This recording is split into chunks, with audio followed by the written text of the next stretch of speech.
আমরার মৌলিক কয়েকটা বস্তুর উপরে ঈমান, যে বস্তুর লাগে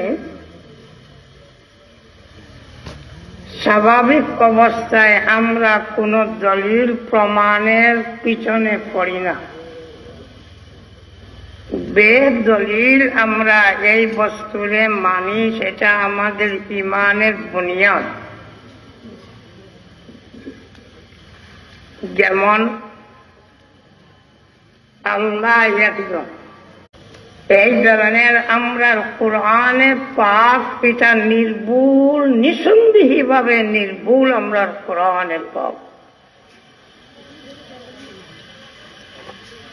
এইটার লাগি আমরা দলিলের পিছনে দৌড়াই না। হ্যাঁ, দলিল আল্লাহ একজন হওয়ার দলিল আছে, কোরআন নির্ভুল হওয়ার দলিল আছে, প্রমাণ। আমরার নবীজি জনাবে মুহাম্মদুর রাসূলুল্লাহ সাল্লাল্লাহু আলাইহি ওয়াসাল্লাম একদম নির্দোষ নিষ্পাপ। এইটা আমাদের ঈমান। এর পরিপন্থী কোন বস্তুর দিকে আমরা দেখতামও চাই না, শুনতামও চাই না।